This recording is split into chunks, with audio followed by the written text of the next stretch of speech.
Hey, what's going on? Welcome to Morning Coffee with Coach Courey. That's me.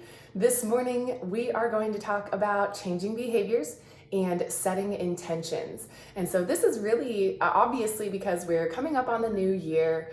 It's just a really good time to reflect, think about what we did in the year that just happened, and really get clear about where we're going in the year that is coming up. So today I invite you to get out a notebook and pencil. Maybe it's a Google document, something that you can take notes on, or kind of write down specific things that you want to come back to later so that you can put these principles or methods into practice. Again, welcome to Morning Coffee. Grab your cup of coffee. I got mine nice and hot. Sitting in the office here this morning. It's snowing outside. I think we woke up to 8-9 inches of snow. We're gearing up for the holiday season. So this is going to be our last episode here before the new year. And so again, I just thought it was really appropriate to talk about kind of how to approach going into a new year. Yeah, we can roll right into it, and we can kind of keep doing the same things that we were doing. And I think a lot of people find themselves in that situation. But if you're here with me, then there's a really good chance that you're looking for something different. And so I want to kind of plant some seeds and give you some ideas as to how you can approach the new year, specifically with changing your behaviors and setting intentions. So the real reason that I thought this was great, because it's New Year's, I was on Instagram the other day, just kind of mindlessly scrolling and giving myself that time. And the Baptiste yoga account had a really great post about drishti.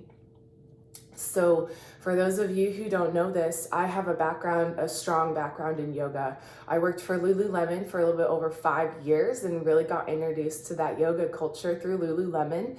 And while I was there, I also did my 200-hour yoga teacher training, and I taught yoga for about 3 or 4 years, maybe 3 or 4 years.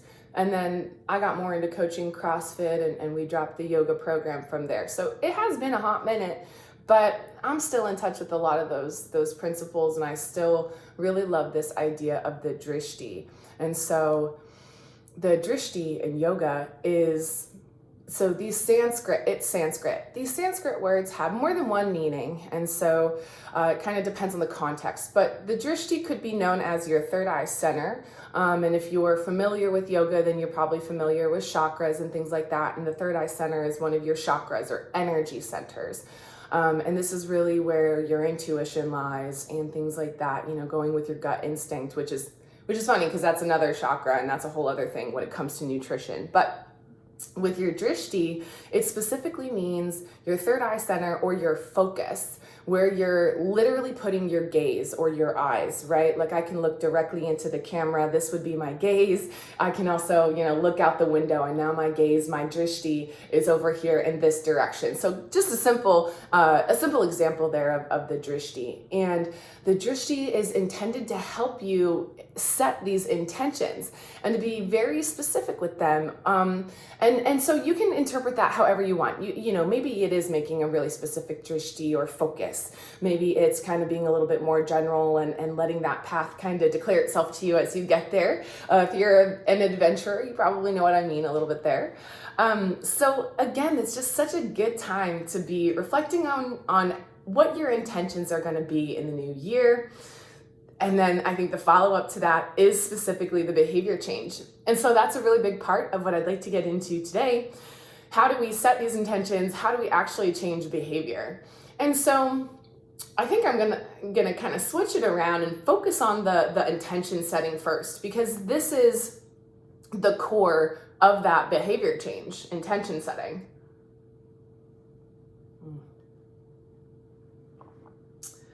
I hope you're drinking really amazing coffee. I am. Armistice from downtown Seattle. It's my #1 recommendation. So when you're setting an intention, your intention can be absolutely anything that you want it to be. When I was dealing with depression and really just an overall kind of negative attitude, again, a lot of underlying things going on there, definitely came back to my nutrition and my weekend habits, let's say my lifestyle habits, but I was going through some really tough times. And intention setting through those really tough times for me could have been something as simple as you just need to channel love and kindness all day today. And it's not that I wasn't being kind or I wasn't being loving. I think I just wasn't being intentional about it. And that was something that I really wanted to bring into my personality and be very intentional about spreading this kindness and love around, because I think it was something at the time that I wasn't giving myself. And so really what I was doing was setting that intention to be loving, kind, and respectful to myself, and knowing that if I could do that here first, inside me, within me, then I could be able to kind of channel that outwards as well.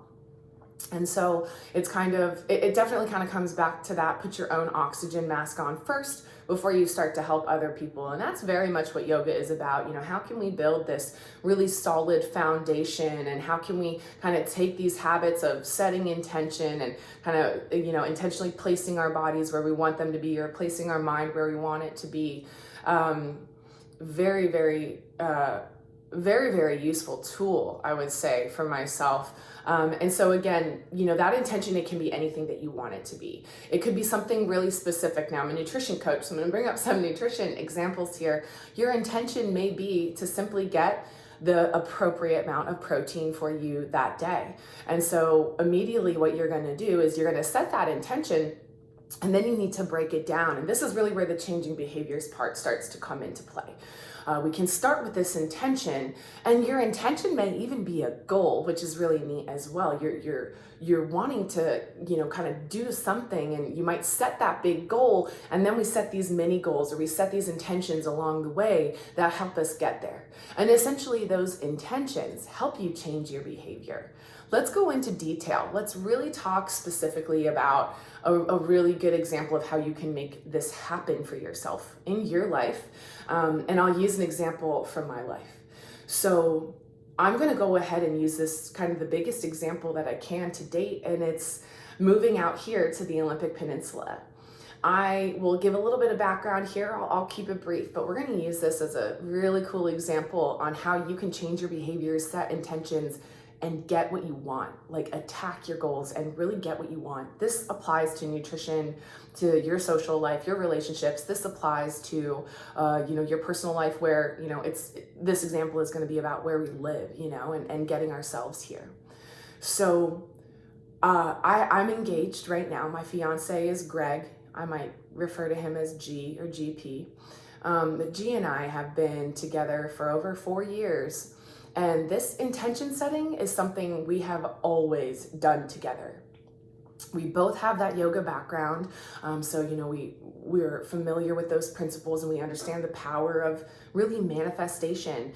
And this concept of what you think about the most, you will become.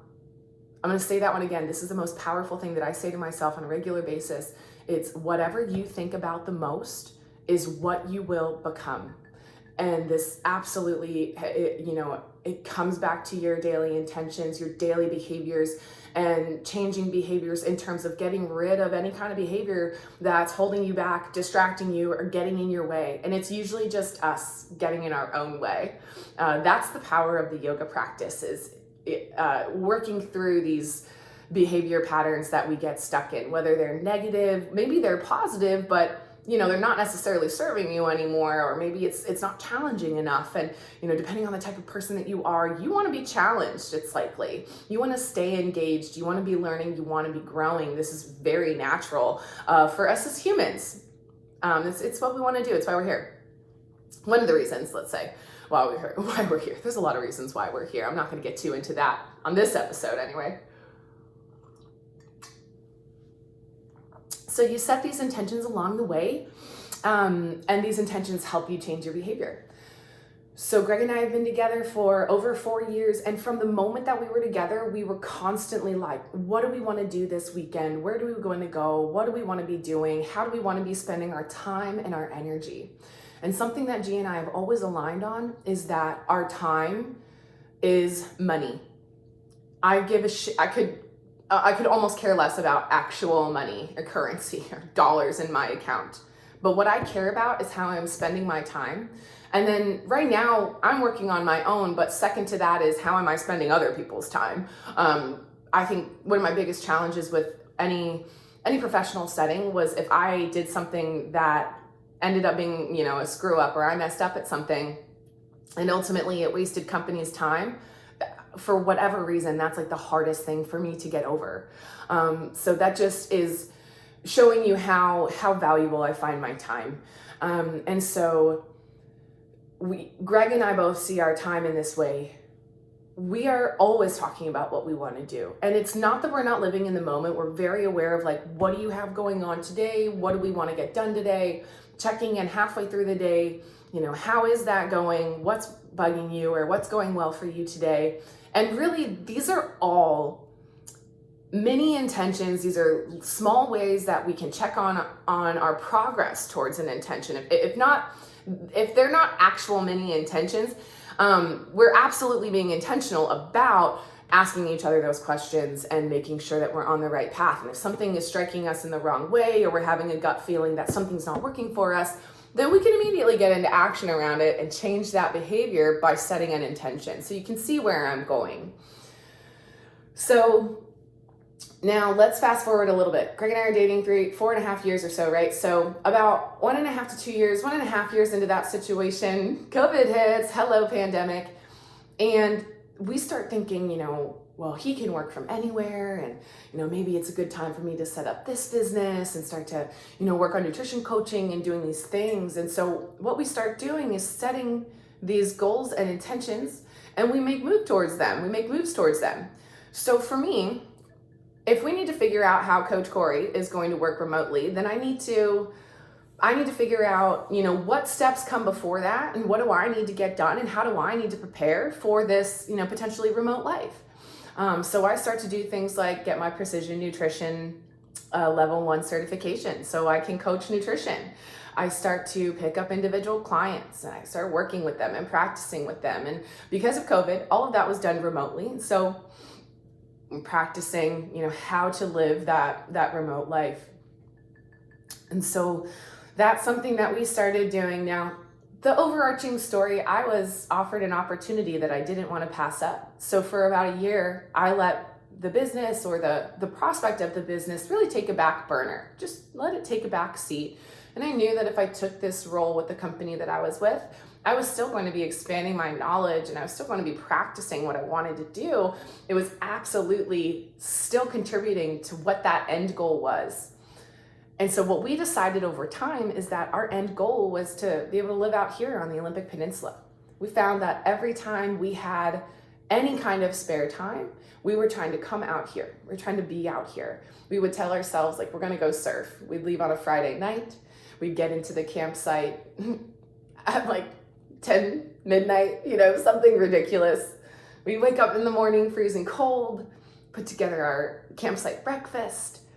We're drinking our hot coffee, and, maybe we'd surf, but we were just so happy to not be, in downtown Seattle. We're just not city people. We were there because we recognized the opportunity. We understood that it was going to be a stepping stone, and this is really both of us individually, independent of one another before we met. We just kind of knew that was going to be a great place to be, at least for a little while.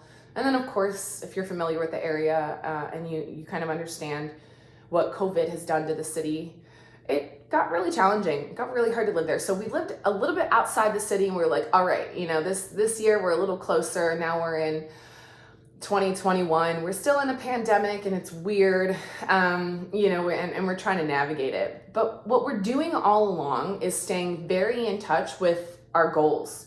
We're staying very in touch with the behaviors around how we're going to get to that goal. And so that includes financial behaviors is a huge one. We took the opportunity over COVID to learn a lot about finances and money and that system.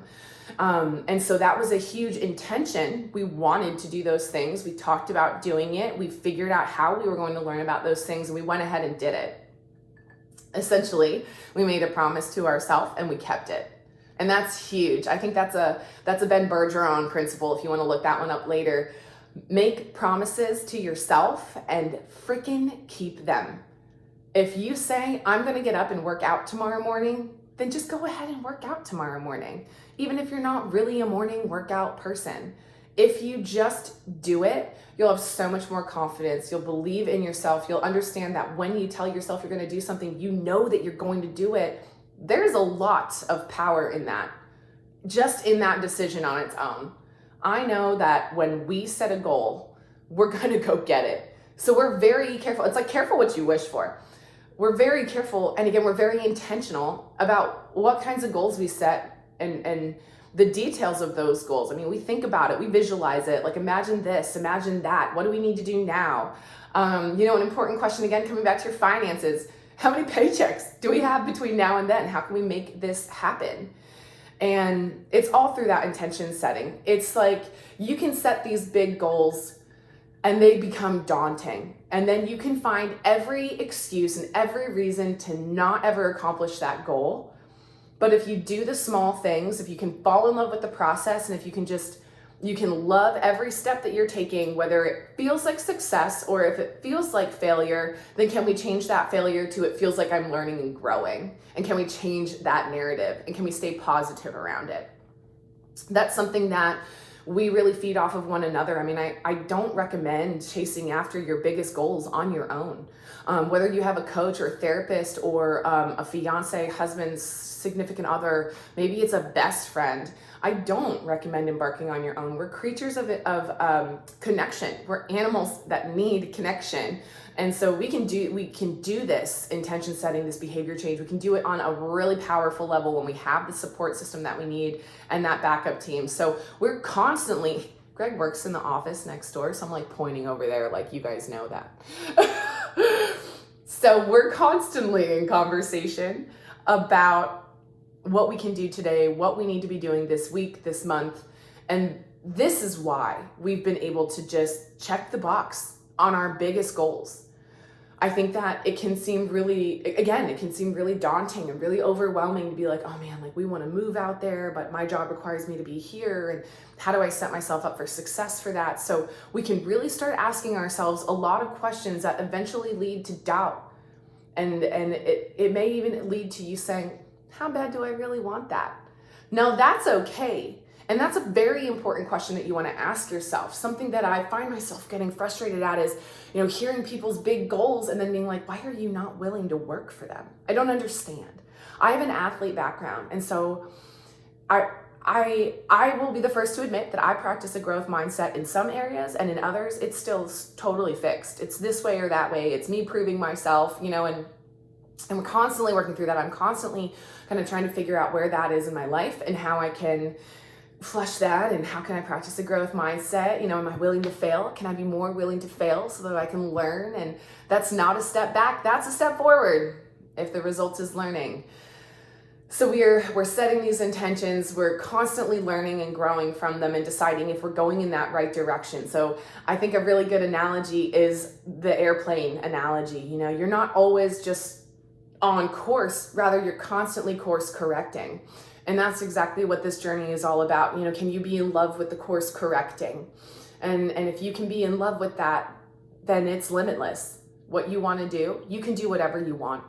The people who go out there and do the craziest things, they're just like you and me. I really want to encourage you to believe that they're just like you and me, except they have this strong willpower and a strong desire to set themselves up for success. They take the time to think about it and understand what that success means to them.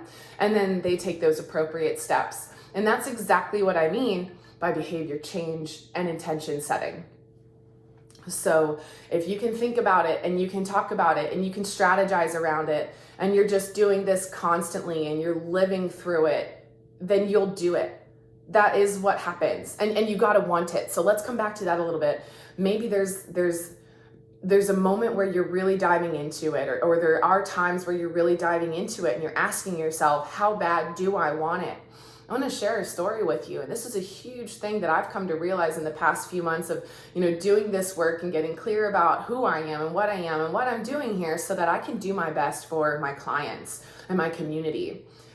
I was having really big blocks when just blocks in creativity, not really, just insecurity and all of these things.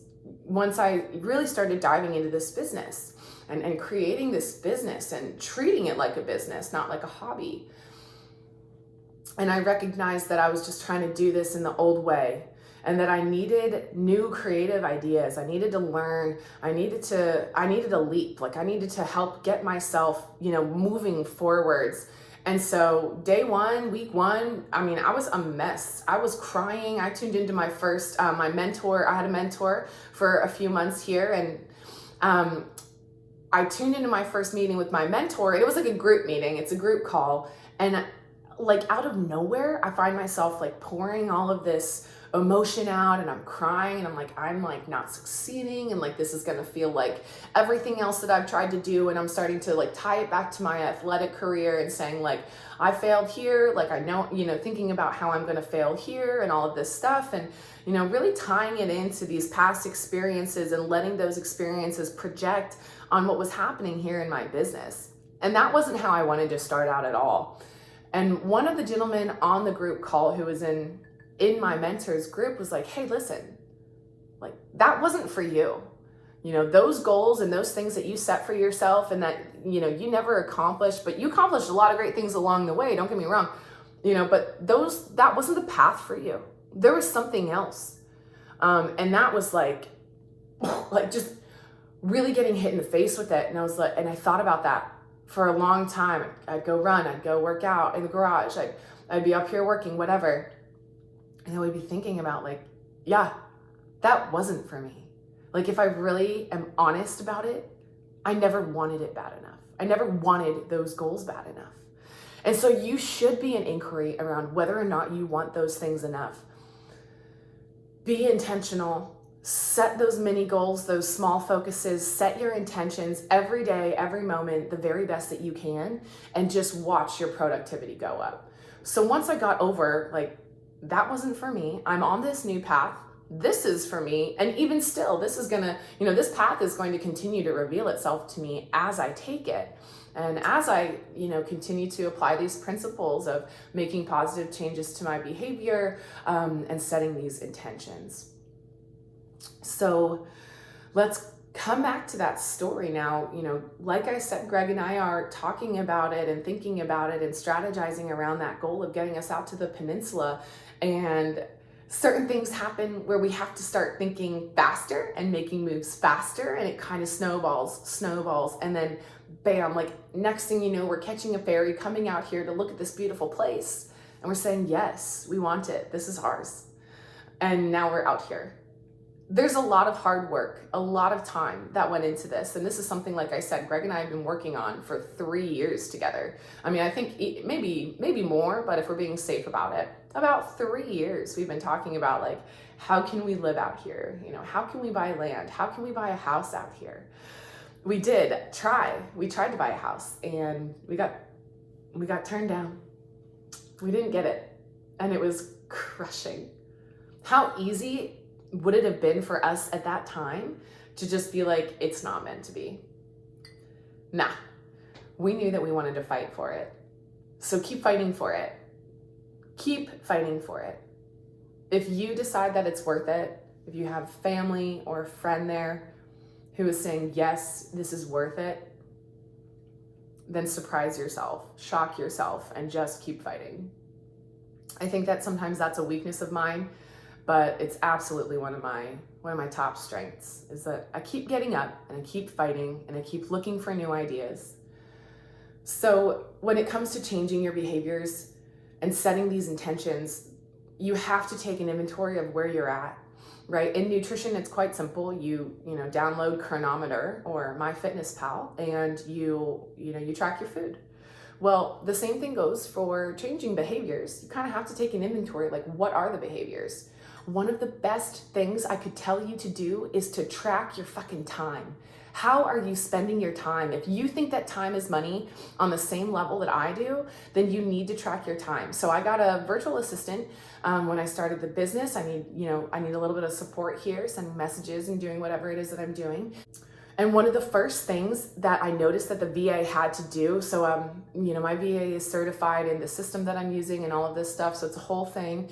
If you're a business owner, actually, I'll plug it a little bit. Let me know if you need help with outreach, that'd be cool. But just to hook you up with what I'm doing. But the VA, The VA has to log their time and show me how they're using the time that I'm paying for. And I was like, why the hell am I not doing this for myself? So what I noticed was when my VA was logging their time, it was like, for this half-hour block, here's the thing that I did. For this hour block, here's the thing or two that I did. Then for the next half hour, I did this one thing. You see where I'm going? So when I started to track my time, it looked like this. For this hour, I did this. I did a little bit of that over there. I did some of this. And then for the next half hour, I focused in and I did this. But then for the hour after that, I did this long list of things, okay? I was so all over the place. And I was like, how am I spending my time? As soon as I realized how I was spending my time, I was able to shift it.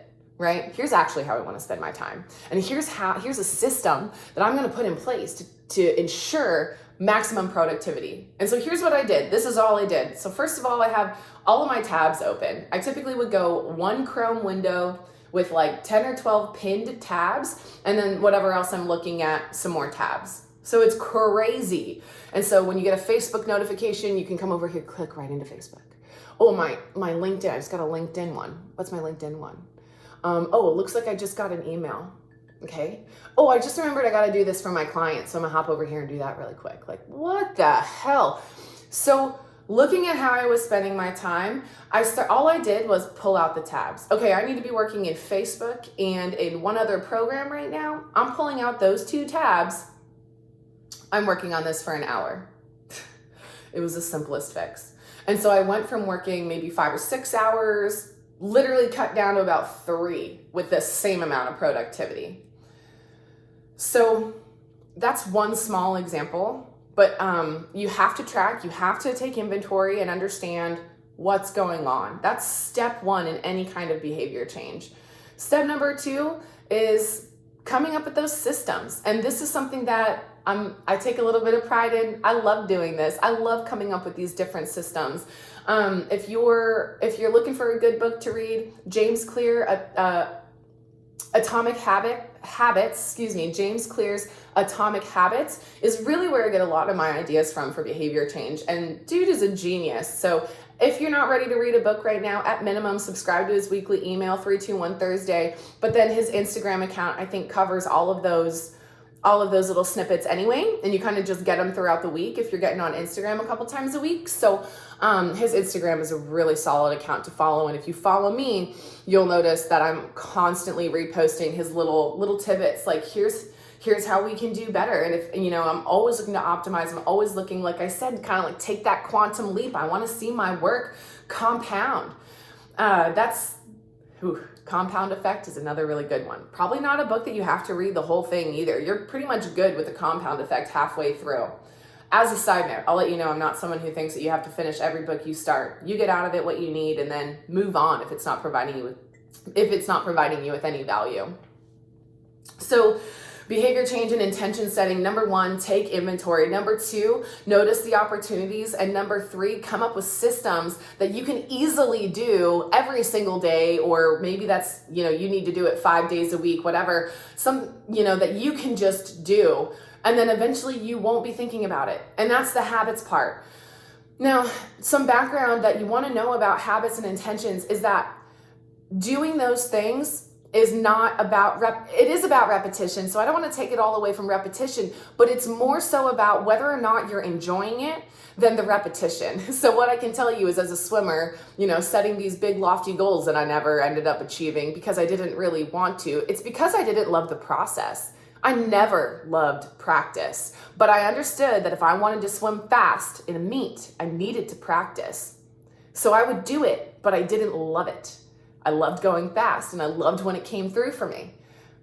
There's no feeling like that in the world. There's no feeling like that, like going fast in the water and being in flow state and breaking through.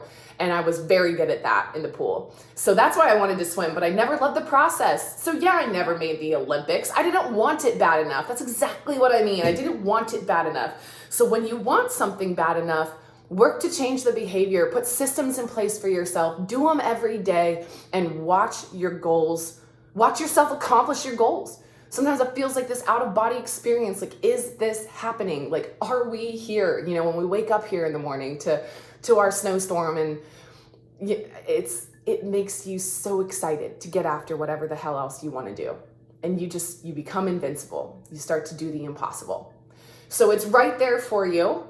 We're right at our 30-minute mark, but y'all, it's right there for you. Reach out and grab it. It's what you want. So think about, even if it's just one thing that you are just hyped on that you're going to do next year, put a system in place, figure out how you're going to do it, and let's go. Let's do it.